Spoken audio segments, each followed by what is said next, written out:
Welcome. The wheel of the year has turned once again, and we find ourselves crossing over the threshold into Ostara season. So, this is a time of rebirth, of regeneration, and of bringing balance into our lives. And as the start of the solar season, it's a perfect time to let go of what you'd like to leave behind in order to make room for what you'd really, truly want to draw into your life. So, Merry Meet, I'm Aislin. This is Ask Aislin. And tonight I'm here talking about Spring Equinox and the Ostara season. I'll be sharing some lore and some correspondences and also ways that you can bring this energy into your life and celebrate this Sabbath. If you're with me here live, you can go ahead and put comments and questions into the chat, and I will answer those at the end. And if you are watching this video and you like what you are hearing and seeing, then go ahead and put a thumbs up or a heart, and that just makes sure that it makes its way into the feed of more people. So, saying hi to those who are joining us. Hi, Tanessa. Hi, Carla. So, we are going to begin by talking about this Sabbath. This particular Sabbath is a solar Sabbath. There are two types of Sabbath, solar and agricultural. And this one is, in being a solar Sabbath, is linked to the sun's movement. In this case, it is an equinox, in particular the vernal equinox, which means that it is a point of equal day and equal night. And in fact, is the halfway point between the two solstices. So between winter solstice and summer solstice, or Yule and Litha. So it also marks the beginning of the solar year astrologically. This is the point where the sun enters into Aries. This usually falls around the 20th or the 22nd of March every year. In this particular year, 2023, it fell on the 20th. That was the actual date of the vernal equinox. And as far as the holiday of Ostara, Ostara also tends to fall on whatever day the equinox is.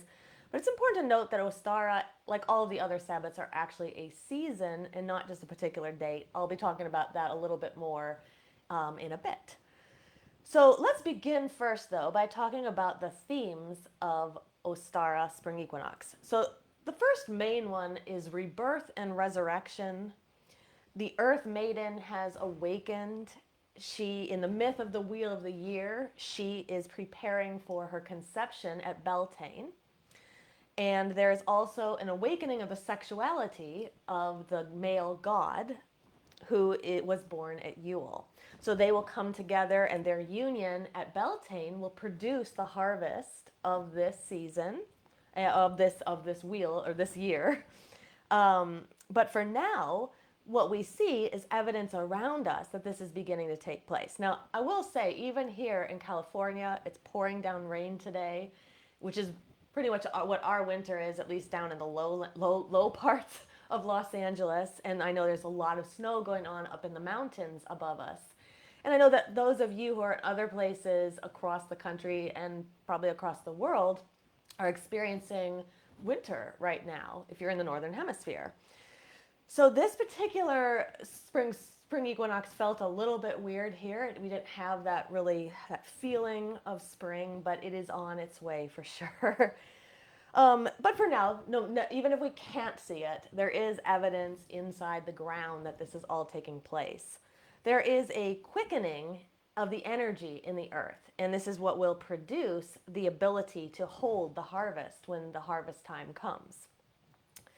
Now, Ostara itself falls at the spring equinox, as I mentioned, but it is important to remember that that singular date is just the beginning of the season. So, like all the Sabbats, this energy will actually exist longer than just that one date. So, what that means is if you haven't done anything yet for Ostara, it's okay. There's plenty of time. In fact, we're actually going to be feeling this energy really about mid to late April, when the energy starts to shift into the Beltane energy at that point. So there is a long time for you to actually do something. And at the end of the video, I'll give some ideas of ways that you can celebrate Ostara if you haven't already, or if you want to add something new in.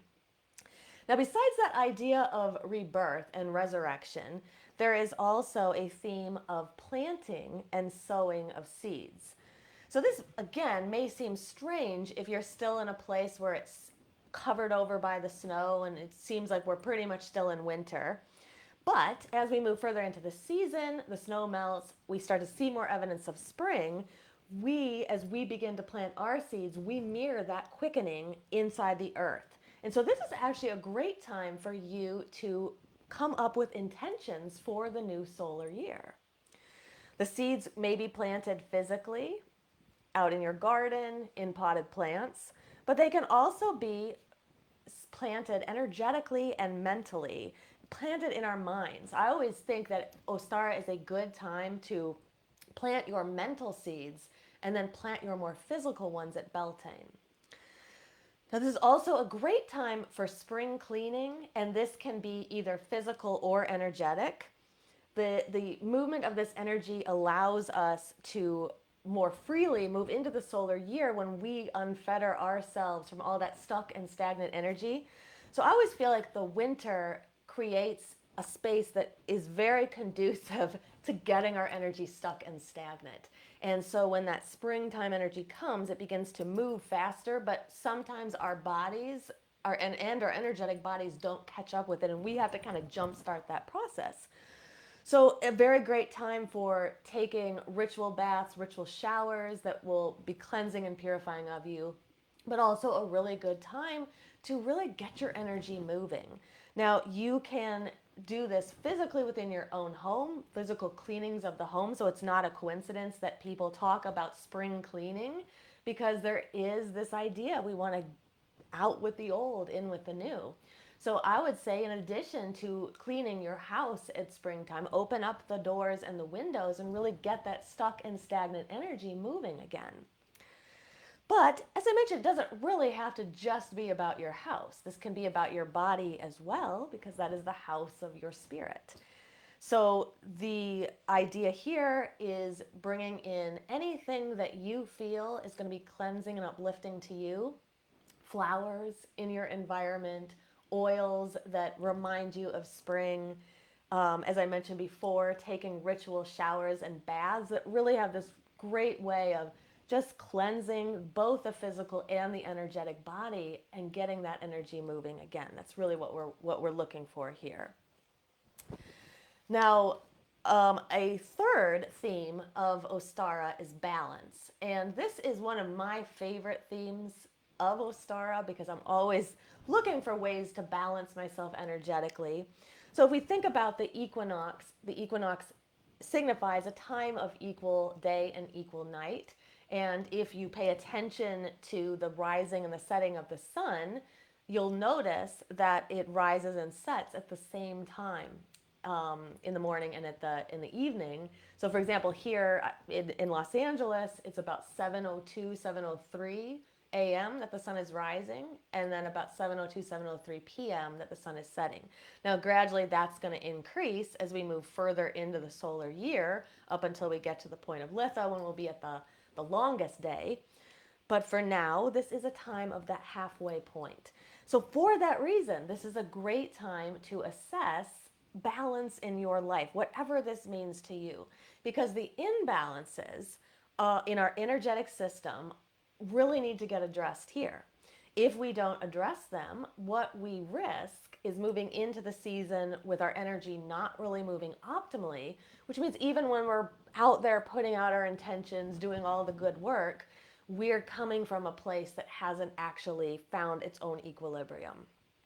So this is a great time to do a full chakra balancing. This is a particular type of energetic system that I prefer to work with, but there are other energetic systems. So whatever you work with, now is a good time to balance yourself energetically within your own set of practices. Now, I will mention at the end that we have a ritual coming up on Friday that is all about balance and Ostara, and so I'll give some details of that at the end. But for now, just know that balancing the energetic body is really it's an opportune time to do that right now. Now, I'd like to talk about the origin of the word Ostara. Ostara comes from the word eostre or ostre or Ostara. All three of these words have been used interchangeably to refer to the Teutonic goddess of spring. So her name in some translations means east. So here we see that connection to the rising sun and the beginning of the day, which also corresponds really well to the beginning of the solar year. And then in other translations, her name translates to dawn. So also that makes very much sense. Now, she is a maiden fertility goddess, and I'm going to tell one of my favorite stories about her. I think it's just a lovely children's story. And so this story talks about Ostara or Eostre, this maiden goddess of spring, and every springtime she would have a party, like her birthday, and all of the animals around her kingdom would come to her party and each one would bring a gift. And so in my favorite version of the story, the hare, he is very poor in the story and he is wondering what he could give to her. He doesn't really have anything that he feels that would be worthy of this beautiful goddess. And so he's out in the forest and he comes upon this egg that is sitting there and he looks at it and he decides this is a great gift for her. And in reality, he's very, very hungry. He doesn't even have anything to eat that day. This would have made a great meal for him, but he decides to take it home. He paints it beautifully and decorates it, and then goes to the party later that night. And so when it's time to present all the gifts to the goddess, the hare is very shy. He doesn't have this very expensive gift like some of the other animals have given her. And so he hands her this beautiful painted egg, and she is so overcome by the beauty of the egg, but also by the beauty of his sacrifice. He gave her what he could have used for himself. And so she rewards him and she brings him to her castle where he lives with her into eternity. But every year at Ostara, at her birthday, he is given the task of going around the world and bringing all of his beautiful colored eggs to the children. So obviously, we can see some connections to Easter and the stories of Easter. And in fact, the word Eostre is actually the word Easter is derived from Eostre, which often will cause the muggles, the Christian muggles in your life, great distress if you try to tell them this, and often denial. But it is actually true that the word derives from that. So just like many of the other Sabbats, much of Christian practices, at least around some of these main holidays, are borrowed from our pagan holidays and our pagan practices. And it's not coincidental that the story of Jesus's life and death contains a connection to this time of year as well. His resurrection takes place at that Easter. And here's another thing, if you haven't heard this yet, and this will kind of could shake up the muggles in your life when they hear this, especially if they're devout. That the way that Easter is placed each year, you may have noticed that it moves every year, and it can be as early as very late March and as late April. And the way that this date is selected each year is based on the first Sunday after the first new moon after the spring equinox. So a little food for thought. The connection to this date actually moves and is based on these this pagan holiday and pagan connections to the solar and the lunar wheels. So this particular Ostara, I wanted to mention this particular Ostara has a very pronounced energy, and it has to do with the alignment of the lunar wheel with the solar wheel, which doesn't happen all the time. So because the spring equinox took place right near the new moon, we actually have ourselves entering the solar wheel and entering the lunar wheel, at least the cycle of it, at the same time. Now, whenever the solar and the lunar wheels line up, we have an extra oomph in that kind of energy. It doesn't mean that it's bad when it doesn't, but when it does, it's really good. So what that means is that if there's something that you really want to see change in your life, this is a great time to do it. It's a great time to let go and a great time to move forward. And you're poised at that place in between. And so don't worry if you didn't do anything on Monday or Tuesday. You have this energy to continue on in the next few weeks. So let me share with you some ideas, and maybe some of these will spur some interest in you, and you can plan a little Ostara celebration of your own. So, some possible ritual activities. Because of the connection to fertility, a fertility ritual is always a great thing to do near Ostara. Now, this does not have to be about physical fertility. It can be. So, if you're someone who is trying to get pregnant, this is a great time to set that intention in and carry that across to Litha. These are like some of the best 3 months right now because we have such potent fertile energy, and that's aligned with the wheel. Now, if you are not trying to bring children into this world, or physical human children, I should say, now is a good time for other fertility rituals as well. So fertility doesn't have to be about physical fertility. What other parts of your life do you want to be fertile? Perhaps it's about creativity. Perhaps it's about finding a new home, finding a new job, all those new things in our lives, new relationships. So anything that you can think of that you'd like to draw more in, now's a good time for a fertility ritual to really make sure that the soil of your energetic body is open and receptive to that energy. Now, another idea for Ostara is balancing, like I mentioned earlier. So, this is about taking stock. It could mean taking stock of your life and looking at the parts of your life and how you spend your time and your energy, checking to see how balanced you are and how imbalanced you are. What areas are you spending too much time in, and what areas are you not spending enough in? And not only that, during a balancing ritual, you can also work to balance your body energetically. So, like I mentioned, through chakra balancing or through any balancing of the energetic system that you use. I also should say that you could also, if you don't really resonate with that system, you could just balance simply to the elements. So just take stock of how much of each element you see within yourself, which ones seem to be lacking. So I learned recently that I wasn't really quite aware of this. I knew it in the periphery, but it hit me kind of hard recently that I really am lacking in some earth energy right now. And I need some more grounding. So just kind of looking at your life, what do you need more of? Do you need more of that moving energy of air, that inspiration, communication of ideas?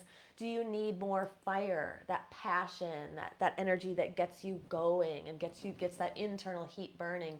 Do you need more water energy, more connection to your own emotions and ability to go with the flow? Or like me, do you need some more earth right now? Just really being able to ground down and feel a sense of stableness and security beneath your feet. So just a really good time to look at your balance from different perspectives.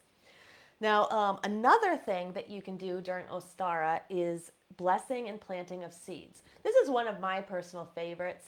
My coven has often done this, especially at our in-person rituals. And we even actually did this at some of our virtual rituals during the pandemic, at least in the early years of the pandemic. And so during a blessing and planting, what we would do is our maiden, Beth, she would always bring in a bunch of different seeds. And she was so good that she would tell us what all the intentions were, and we would have all different kinds. And then people would go in and they would choose seeds that aligned to their intentions.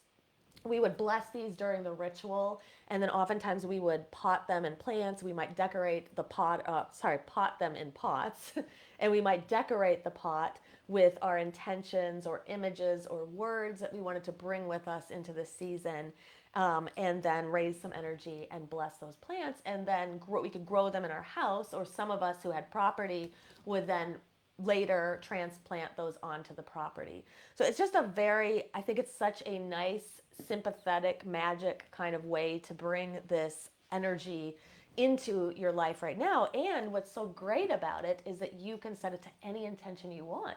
and just do a little Google search for different intentions of different plants. Find one that resonates with you and try to get some of those seeds. It's just a very simple and easy way to really align with the energy of the season. Now, another thing you can do is a pagan egg hunt. This has always been one of my favorite ones as well. And sadly, during the pandemic, when we weren't really doing our in-person rituals, we didn't get to do this. But prior to that, we would have an egg hunt in my front yard. And the eggs, though, unlike Easter eggs, which are usually filled with candy, these were all filled with pagan items of some kind. So each person in the coven would bring 10 to 12 of the plastic eggs filled with something, and there would be stones in them, or little packets of herbs, or trinkets, or charms, fortunes, all kinds of things. And then everybody would go, hide their own eggs, and we would have a huge bunch of eggs, and then we'd go out and search for them. And so everybody would go home with a bunch of these little stones and herbs and different pagan items. So it was a lot of fun. And then it was always very funny when the Muggle kids of the neighborhood, we would inevitably forget some of the eggs, and they would find them later thinking that they found some kind of candy or something. And in fact, they would open it up and find some kind of pagan item. So I always took a little laugh at that. Another thing you can do if you're crafty or like doing crafts is to make a pagan, a pentacle wreath. This is a lot of fun. We've done this before. So you can actually weave the wreaths together yourselves, or you can go somewhere like Michael's and actually buy them pre-made, and then you'll just get ribbon, and then you can make a star inside of the wreath, hang it anywhere you love, you like. We've made little ones to hang inside, but you can also make big ones as well. That's a fun, nice craft idea.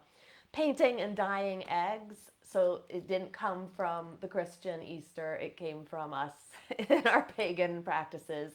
So definitely go and reclaim that. If you've stopped dyeing and painting eggs, that's a great way to honor the season. And communing with the energy of the sunrise. So Ostara is all about the energy of dawn, the energy of the east, the energy of air. So just rising with the sun, being able to see it, and or if you're a night owl like me, perhaps staying up late enough to see the sunrise and then going to bed.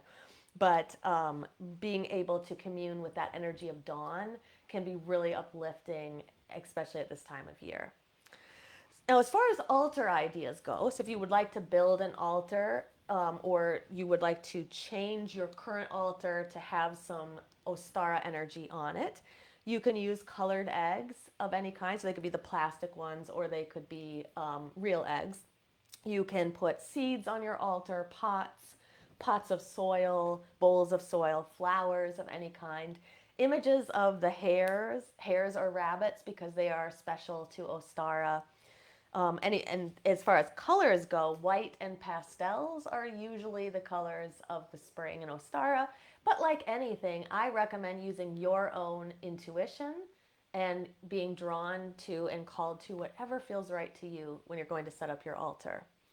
Now, as far as deities, if you use deity energy in your rituals, if you work with archetypes, the best archetypes to use at Ostara are the maiden goddess, the agricultural goddess, and the sun god. So those would be the main archetypes. Now, as far as individual deities, should come as no surprise, Eostre or Ostara. She's a great one. My coven often would honor her at Ostara. I have to say that despite the fact that the holiday is named after her, unlike a holiday like Imbolc, where to me it's almost synonymous with Breed or Brigid, Ostara isn't necessarily that way. So sometimes we would honor Ostara, but sometimes we would honor some of these, and will honor some of these other deities on the list. So Persephone, or the version of her as Cori, are very good goddesses to honor here. Persephone, as the goddess of spring, she of course goes down into the earth, into the underworld in the fall. But this is the time when she's up above earth. She's actually returned back to the earth just right now. So honoring her at this time is really great, and honoring her again at the vernal equinox, or sorry, the autumnal equinox or the fall equinox is also very good. Now you can also pair her with her mother Demeter or Ceres as the Roman version, and this mother. So we have the maiden and that mother energy in the ritual can be a really nice complement. Also, if you'd like to honor some sun gods, because remember we have the blossoming of the sun god at this time, so you can honor Apollo or Horus would be a great one. Aries or Mars, because we have begun Aries, the Aries energy has entered now. Freya or Frey. This list is not exhaustive. So again, like all of the correspondences, I really just suggest that you find a god or goddess that resonates with you if you would like to honor one in your ritual. We have even called and honored Ganesha and Lakshmi many times at our Ostara rituals because of the idea of balance, and they're very good god and goddess for that. So we, as I mentioned, will be feeling this Ostara energy until about mid to late April. That's when it will start to transition into the Beltane energy. So what that does is it gives you plenty of time to find a way to honor this energy and celebrate if you haven't already. And if you are interested, you can join us on Friday night. So Body, Mind, Witchcraft and Coven of Midnight's Flame, my coven, will be hosting an Ostara ritual online. It's at 5:30 p.m. Pacific, 8:30 p.m. Eastern. We are going to be working with the intention of balance this year, and we are going to, the ritual is actually full of some really great things that will help get you balanced. So we are going to be exploring the idea of balance within our own lives, or the lack of balance within our lives. We're going to be creating balance wheels, so we have a physical representation of where our imbalances and balances lie. We are going to do a chakra balancing meditation that is really great. It actually has some practices in it that will help really align all your entire chakra system right in that space of time, which to me is like a form of spring cleaning. Just do your kind of chakra cleansing and balancing right away at the beginning of spring, and then you're going to feel like your energy is going to move so much better as we move further into Ostara season. We are actually going to be honoring the goddess Sarasvati. She is a Hindu goddess who is said to be the word on the tip of your tongue. So we are going to set powerful intentions that we are going to use, and we're going to use her energy to give us the ability to transmit those words and that energy out into the universe. So really first balancing ourselves and then becoming open and receptive to what these intentions are that we set for the rest of the year. So I hope that you will join us. If you are already part of the Shadow Seekers membership, you already have a ticket, but anybody who is not in our membership, please, I will feel free to get one. The tickets are available by donation, and you can get one for as little as $1. And these donations just help us put on more of these rituals in the future. So you will find a link below this video where you could get your ticket and find out more information about the ritual. And you can also find these posts throughout the week within the Body, Mind, Witchcraft group. All right, so I am going to check the feed here, and looks like we got some more people. Hi, Chelsea. Hi, Jezadora. So if anybody has any questions, now is the Q&A part, and these questions do not have to be limited to Ostara or Spring Equinox. You can ask about anything. And if you can't think of anything right now, you can always put them in the feed as well, because I go back later afterwards and I go through the feed and I will answer any questions that I didn't get to during this live. All right. Well, I do not see any questions here. So I'm going to sign off for the night, but it has been so great to spend this time with you tonight, and I hope that your Ostara is fantastic. And if you have any questions about anything, though, feel free to put them here in the feed and I will answer them later. All right, until next time, blessed be.